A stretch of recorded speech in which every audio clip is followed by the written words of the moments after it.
नमस्कार, कैसे हैं? नमस्कार, मैं हूँ राकेश, आप लोगों के सामने स्वागत करता हूँ और उम्मीद करता हूँ आप सभी लोग बहुत अच्छे हों। समीक्षा अधिकारी की जो परीक्षा होने जा रही है फरवरी के पहले सप्ताह में, उसके लिए करंट अफेयर्स का ये अगला वीडियो सामने है। छोटे-छोटे ऐसे करंट अफेयर्स के वीडियोज़ हम दे रहे हैं जिसमें कि आप कहीं भी कुछ काम करते समय आप तुरंत से इसको निपटा सकते हैं और कम समय में ज़्यादा से ज़्यादा ये कुछ पॉइंटेड करंट अफेयर आप लोगों के सामने होंगे। उम्मीद करता हूँ आप लोगों को अच्छा लगेगा। इसका असली फ़ायदा तब होगा जब आप इन करंट अफेयर को एक टेबुलर फॉर्म में मतलब किसी कॉपी में टेबुलर फॉर्म में लिखेंगे तो आपको ये आइडिया लगेगा कि हाँ, किस चैनल से आप क्या लिख रहे हैं, तो एक अच्छा कंटेंट आपका रेडी होगा। सिर्फ़ सिर्फ़ सुन लेने से बात शायद ना बने बिकॉज़ करंट अफ़ेयर के केस में हमें मल्टीपल टाइम रिवीज़न की नीड होती है। यकीन मानिए समीक्षा अधिकारी में कम से कम 25 से 30 प्रश्न इसके निश्चित रूप से आएँगे, जो कि आपके सिलेक्शन होने और नहीं होने में अंतर पैदा करेंगे। चलिए चीज़ों को लेके शुरू करते हैं। आज हम वैसे करंट अफ़ेयर देखेंगे जो सीधे वन लाइनर हैं, जो लगभग परीक्षा में संभावित दिख रहे हैं अपने आप को ना। चलिए, पहला क्वेश्चन क्या बोल रहा है? AIDS day. तो देखिए अंतर्राष्ट्रीय स्तर पे जो बड़े व्यापक रूप से जो डेज़ मनाए जाते हैं या अ, खास चीज़ों को लेके जागरूकता फैलाने के लिए, अवेयरनेस के लिए इन दिनों का निर्माण किया गया है ताकि उन समस्याओं के प्रति फिर से लोगों का रुझान एकजुट हो जाए। तो 1 दिसंबर आपको पता है कि हर वर्ष एड्स दिवस के रूप में मनाया जाता है। 1988 से लगातार ये एड्स दिवस मनाया जा रहा है क्योंकि 80 के दशक में ही एड्स नामक इस भयंकर बीमारी का पता लगा था, एक्वायर्ड इम्यून डिफिशिएंसी सिंड्रोम, जो आप लोगों को पता होगा।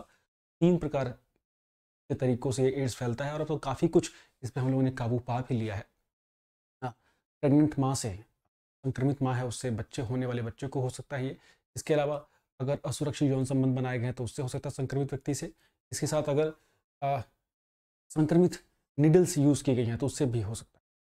ये 10 तारीख को 1 तारीख को मनाया जाता है हर वर्ष और 10 तारीख को इंटरनेशनल ह्यूमन राइट डे मनाया जाते हैं ना। तो देखिए इसकी थीम बड़ी इंपॉर्टेंट है। इस वर्ष की इसकी थीम क्या है?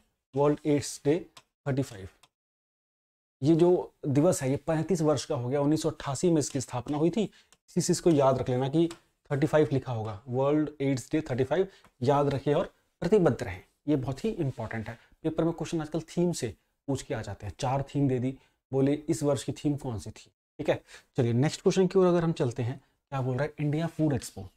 ये इंडियन भारत के जो टूरिज्म मंत्रालय, इसके साथ साथ जिस स्टेट में होता है उस स्टेट का टूरिज्म मंत्रालय मिल के इस इवेंट को ऑर्गेनाइज करते हैं। ये 9वां इवेंट था, 9वां एडिशन था, 9th इंडियन फूड एक्सपो, जो किस बार हुआ कहाँ पे? लखनऊ में। तो उत्तर प्रदेश जो टूरिज्म निगम है उसने इसमें साथ दिया और इसके साथ साथ इसमें हर बार एक फोकस्ड कंट्री को रखा जाता है, जो रिलायबल पार्टनर कंट्री के रूप में रखा जाता है किसी देश को। और इस बार जो हमारा भागीदार देश था वो था वियतनाम। क्वेश्चन इसके ऊपर भी आएगा। समीक्षा अधिकारी में क्वेश्चन ये वैसे भी इंपॉर्टेंट है बिकॉज लोकेशन आप देख लीजिए, उत्तर प्रदेश की राजधानी लखनऊ में ये एक्सपो लगा था। बहुत ही इंपॉर्टेंट है, परीक्षा में लगभग संभावित प्रश्न। नेक्स्ट क्वेश्चन की ओर अगर हम देखते हैं तो बोला डिजास्टर मैनेजमेंट, आपदा प्रबंधन। कांग्रेस, कांग्रेस का मतलब देखो वैसा था, होता है बड़ी बैठक। आपदा प्रबंधन कांग्रेस कहाँ हुई थी, ऐसे क्वेश्चन हमसे पूछे जाते हैं। साइंस कांग्रेस कहाँ हुई है, मोबाइल कांग्रेस कहाँ हुई है, तो डिजास्टर मैनेजमेंट के ऊपर। और ये डिजास्टर मैनेजमेंट का उत्तराखंड से इस साल रिलेशन ही बहुत तगड़ा है, कई सारे इंसिडेंट्स हो गए हैं।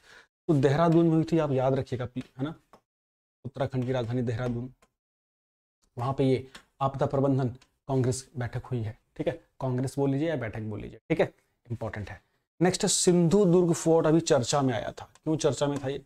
आपने देखा होगा कई बार, यूट्यूब पे वीडियोस भी देखी होंगी। बहुत ही इंपॉर्टेंट, एक बहुत ही जबरदस्त फैसिनेटिंग फोर्ट है ना। ये एक समुद्री किला इसको बोला जाता है।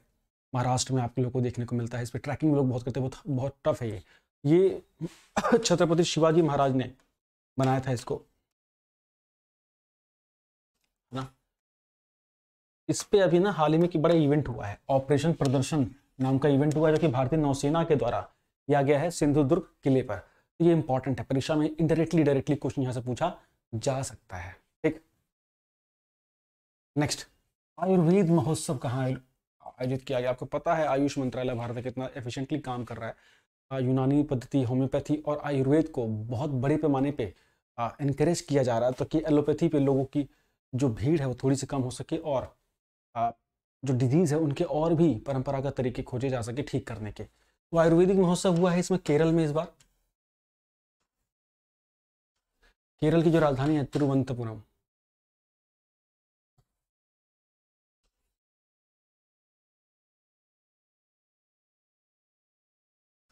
तिरुवनंतपुरम या त्रिवेंद्रम जो भी कर लीजिए, ठीक है। आयुर्वेद महोत्सव इंपॉर्टेंट है, परीक्षा में क्वेश्चन यहाँ से पूछा जा सकता है। अब इसकी थीम क्या थी, स्वास्थ्य क्षेत्र में उभरती चुनौतियां और आयुर्वेद पुनरुत्थान, मतलब रिजेनरेशन ऑफ आयुर्वेदा ना, इसका मेन थीम था, ठीक। नेक्स्ट पॉइंट अगर हम देखते हैं तो क्या बोलता है, नेक्स्ट पॉइंट हुआ जल इतिहास महोत्सव कहाँ ऑर्गेनाइज किया गया। देखिए 2024 तक राष्ट्रीय जल मिशन, सुन लिया ना, ये 2019 से जबरदस्त मोड में काम कर रहा है राष्ट्रीय जल मिशन।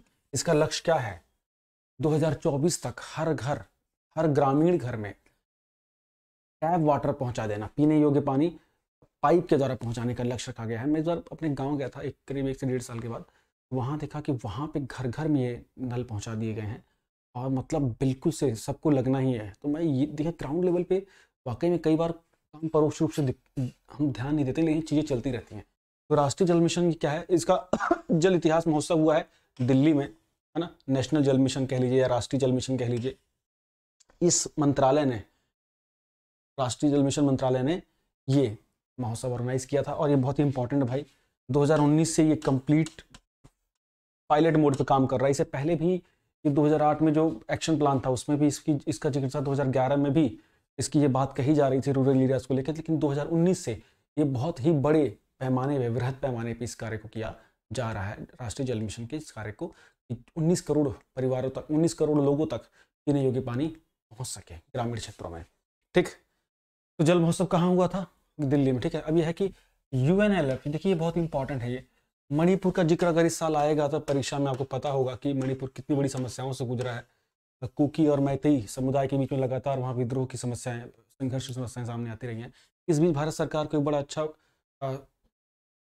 अचीवमेंट कह सकते हैं प्राप्त हुई है कि एक विद्रोही समूह है UNLF, United national liberation front, जो कि मैतेई समुदाय से संबंध रखता है और 1964 में इसकी स्थापना हुई थी और इसने सरकार के साथ समझौता किया है, पीस अकॉर्ड किया है। बहुत ही इंपॉर्टेंट है भैया ये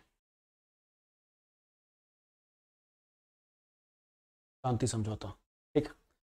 अगर आप RO या PCS के लिए प्रिपेयर कर रहे हैं तो यकीन मानिए 1 साल का जो करंट में जिस तरीके से कराऊंगा ना, बड़े सारे कंटेंट वाले वीडियोस की नीड नहीं होगी आपको, मैं क्रिस्प वीडियोस दूंगा लिमिटेड टाइम की, आप घूमते फिरते रिवीजन के रूप में इसको पढ़ लेंगे ना। आप देखिएगा करंट का हिटिंग रेशियो यहाँ कितना जबरदस्त रहेगा। अब जितने क्वेश्चन देखेंगे आपको लगेगा हाँ ये क्वेश्चन तो इंपॉर्टेंट है, अल्ट्रा इंपॉर्टेंट क्वेश्चन पहले देखेंगे आपको। नेक्स्ट क्वेश्चन की ओर अगर हम चलते हैं तो क्या बोल रहा है, LGBT समुदाय, लेस्बियन, गे, बाइसेक्सुअल, ट्रांसजेंडर, है ना, जो समलैंगिक भी जिनको आप बोल सकते हैं, इस समुदाय की सेम लिंग में, है ना, सेम सेक्स में शादी करने को मान्यता देने वाला दक्षिण एशिया का पहला देश कौन सा है, Nepal. Nepal south east Asia का पहला देश है जिसने कि इनकी शादी को मान्यता दी है। भारत में भी ये मान्य नहीं है। नेक्स्ट, द हम्प नाम क्या है भाई, पेपर में इंपॉर्टेंट है बहुत। द हम्प नाम से एक मेमोरियल बनाया गया, वार मेमोरियल, ठीक है। वार मेमोरियल बनाया गया कहाँ पे, पासीघाट, मैंने लिख दिया अरुणाचल प्रदेश में। पासीघाट अरुणाचल प्रदेश में वार मेमोरियल बनाया गया, किससे रिलेटेड, ये सेकेंड वर्ल्ड वार, है ना, सेकेंड वर्ल्ड वार से रिलेटेड ये वॉर मेमोरियल बनाया गया द हम्प के नाम से। इंपॉर्टेंट लग रहा है, परीक्षा में क्वेश्चन यहाँ से पूछे जा सकते हैं। नेक्स्ट है इंपॉर्टेंट, कमांडर प्रेरणा देवस्थली जी, नौसेना के, भारतीय नौसेना के अधिकारी और ये पहली भारतीय नौसैनिक अधिकारी महिला हुई हैं जो कि किसी फाइटर पोर्ट, सॉरी, जो किसी वॉरशिप की प्रमुख बनी है, युद्धपोत।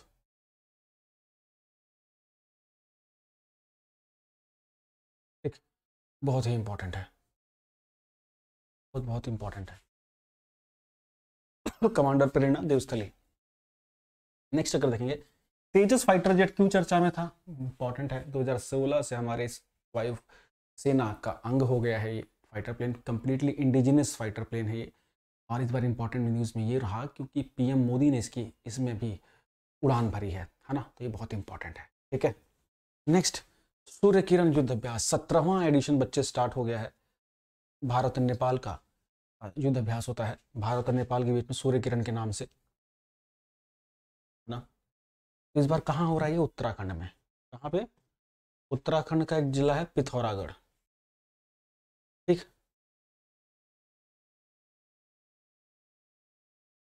देखिए हम लोगों ने करीब 15 के करीब करंट अफेयर किए, समय देखिए कितना कम समय लगा है।